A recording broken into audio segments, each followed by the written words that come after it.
And if my grandma knew I was making YouTube videos, she'd call me an internet beggar. Most of you think Tai Lung is just a misunderstood genius, but if you see him that way, you are missing the most tragic part of his story. As a Chinese person, when I look at Tai Lung, I don't see a villain. I see myself, my cousin, and every straight A student trapped in a 2,000-year-old culture cage. So today, I'm going to show you the side of Kung Fu Panda that only an insider can see. Do you think Tai Lung is a master? If he is, why attack the valley? If he isn't, why did movie 4 treat him with such respect? The logic is broken. Tai Lung only wanted the scroll. He had no beef with the villagers. He's a warrior. I mean, it's not like he's Netanyahu. The story was clearly written to create a standard Western villain. But in China, a guy like him wouldn't turn into a monster. He'd just lose his mind and hide in the woods. We called it 走火入魔. So forget about your Western logic for a moment, and let's see this from a Chinese perspective. The face trap, why we live for the applause of others. To talk about Tai Lung, we need to ask a very basic question. Did he want the dragon score, or just the title of Dragon Warrior? As I've mentioned in my previous videos, Chinese people don't really believe a physical object can grant you magic power. Look at Marvel. Both Steve Rogers and Sam Wilson have the vibranium shield. But who truly deserves the name Captain America? Real power comes from training your body and your mind. As a master who spent years practicing, Tai Lung couldn't have been dumb enough to think a piece of paper would make him invisible. What he truly craved was Ming Fen, the official states. He wanted that title as the ultimate stamp of approval for all his blood, sweat, and tears. I'm not sure if Westerners can fully wrap their heads around this, but this obsession of Ming Fen happens in China every single day. Look at the falling marriage rates in China. People have become incredibly picky, using strict checklists to filter for the perfect partners. And guess who they want?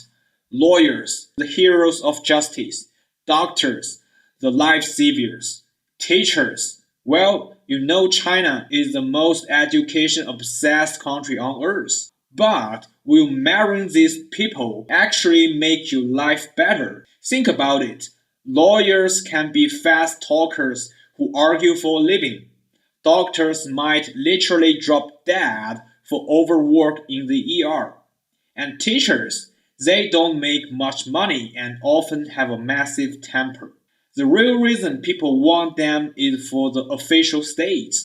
These are respectable jobs that give you states. That's the Ming Fen I'm talking about. It's the same reason people insist on buying a horse, a car, and gold jewelry before marriage. It creates the illusion of a perfect life, whether you are drawing in debt or actually happy. That's secondary. You know what? I'm actually terrified of seeing my grandma right now. Every time I visit, she grills me about my job. He keeps nagging me to get a real job. And what's a real job to her? To be a civil servant. In China, working for the government gives you massive Ming Fen. China actually ranked social classes over 2,000 years ago. Scholars, farmers, artisans, and merchants. The first classes is basically today's government officials. And where am I? I'm in the very last class. And if my grandma knew I was making YouTube videos, she'd call me an internet beggar. That's why I said Tai Lung didn't care about the secrets in the scroll. He cared about the title of Dragon Warrior, just like us in real life. We often make our lives a total mess just to look respectable on the outside. But now, a new question arises. Why did Tai Lung think the title was so important? And to be even more blunt, why do Chinese people care about Ming Fen so much? The stolen soul. Your parents' dreams become your selling. Tai Lung might have fallen in love with Kung Fu at a very young age, but as a cub, he had no idea what the Dragon Warrior title even meant. So, who gave the title its value? Obviously, it was Shifu. The logic chain is heartbreakingly clear. Shifu treated Tai Lung like a son. Shifu taught him Kung Fu. Shifu believed being the Dragon Warrior was everything. And Shifu told Tai Lung, "You will be that warrior." On the other side, Tai Lung loved Shifu like a father. Tai Lung listened and trained like a madman. Tai Lung followed Shifu's lead and wanted the title. And finally, Tai Lung believed the Dragon Warrior was everything. It's a tragic story. Parents force their own value systems onto their children, and children end up living their entire lives just to fulfill their parents' will. In China, people believe that studying hard is the only ticket to a better life and a higher social class. That's why you see fourth grades doing homework until midnight. That's why half the kids in a classroom are wearing glasses. And that's why you see parents scolding their kids over test scores in public with everyone watching. Parents want their kids to become phoenix, and kids just want to make their parents happy. So the kids start to accept their insane pressure as normal.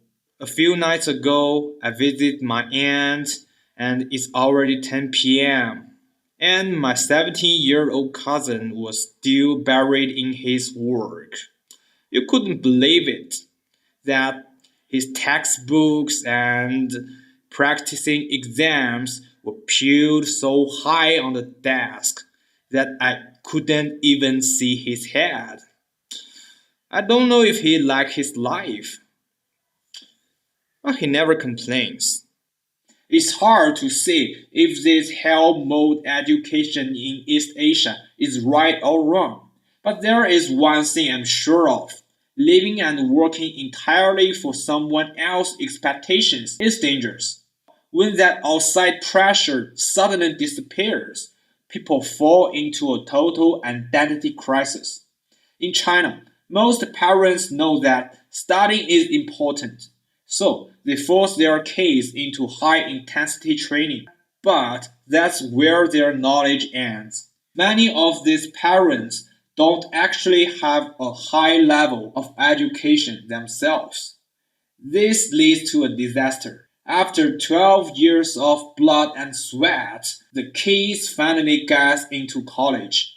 Suddenly, the parents have no more wisdom or guidance left to give. At that exact moment, students lose all their drive. They skip classes, sleep through lectures, and go wild, trying to make up for the 12 years they missed. Then they graduate, only to find they aren't actually ready for the jobs they dreamed of. Tai Lung went through this exact same spiral.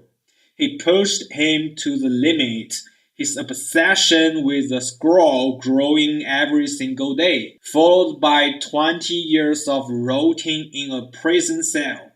When he finally opens that scroll and finds it completely blank, what do you think goes through his mind? He wouldn't just go out and massacre a village.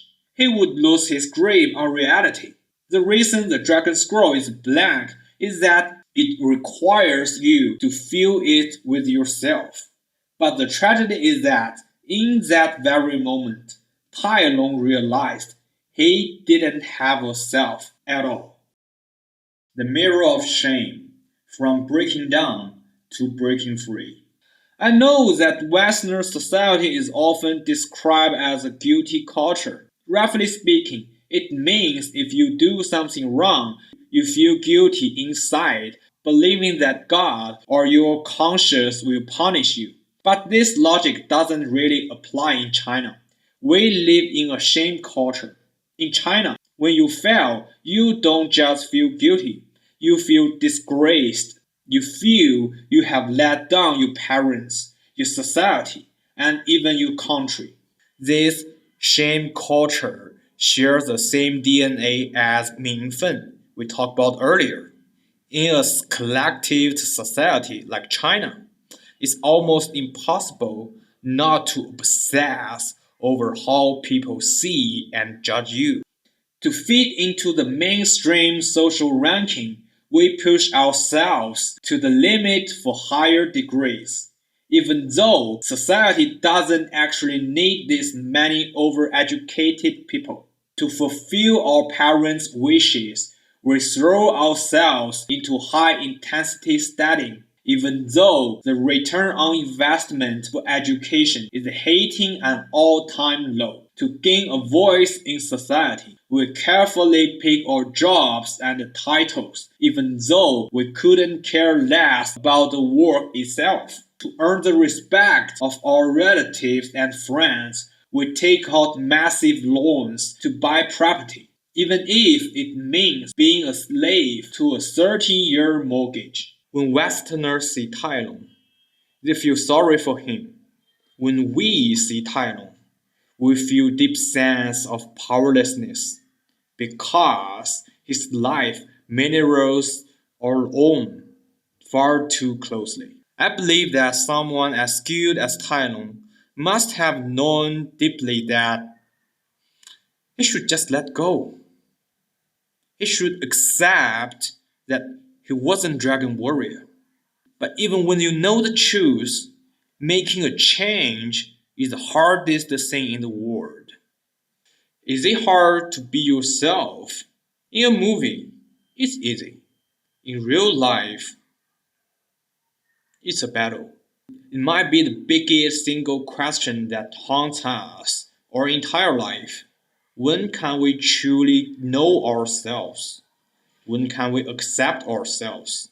And most importantly, when can we finally forgive us?